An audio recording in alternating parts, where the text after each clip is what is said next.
আসসালামু আলাইকুম রহমতুল্লাহ ওবরাকাত। রসুল আকরাম সাল্লাল্লাহু আলাইহি ওয়াসাল্লাম বলেছেন, মান আহাব্বা লিল্লাহ ওয়া আবগাদা লিল্লাহ ওয়া আতা লিল্লাহ ওয়া মানা লিল্লাহ ফাকাদ ইস্তাকমালাল ঈমান আও কামা ক্বালা রাসূলুল্লাহ সাল্লাল্লাহু আলাইহি ওয়াসাল্লাম।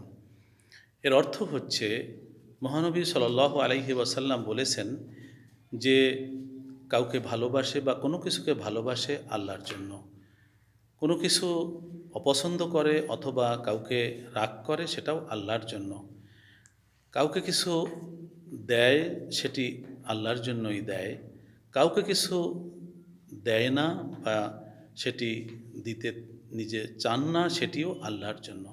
অর্থাৎ একজন ব্যক্তির জীবনের সব কিছু যেন আল্লাহর জন্য হয়, তাহলেই বোঝা যাবে যে ওই ব্যক্তির ঈমান পরিপূর্ণতা পেয়েছে।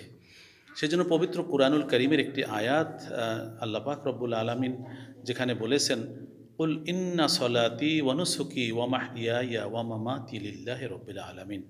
হে মুমিন মুসলমান, তুমি তোমার সকল অস্তিত্ব দিয়ে তুমি আল্লাহকে জানাও বা ঘোষণা করো যে আমার নামাজ, আমার কোরবানি, আমার জীবন, আমার মৃত্যু, আমার সব কিছু মহান আল্লাহর জন্য নিবেদিত।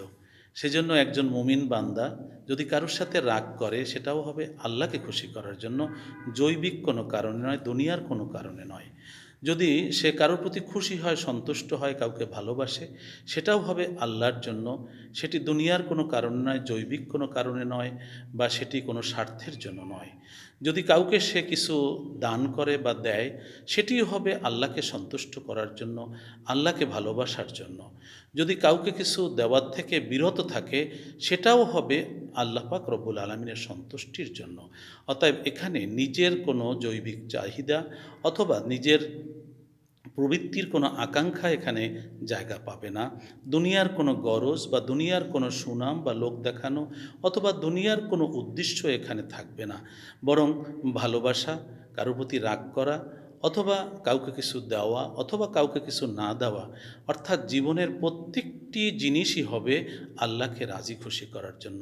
তাহলেই বোঝা যাবে তার ঈমান পূর্ণতা পেয়েছে। আল্লাহ রাব্বুল আলামিন আমাদের জীবনের সব কিছু, প্রত্যেকটা কর্ম, প্রত্যেকটি কথা, প্রত্যেকটি পদক্ষেপ, প্রত্যেকটি বিষয় যেন আল্লাহর উদ্দেশ্যে, আল্লাহকে রাজি খুশি করার উদ্দেশ্যে করার তৌফিক দান করেন। আমিন। আসসালামু আলাইকুম ওয়া রাহমাতুল্লাহি ওয়া বারাকাতুহু।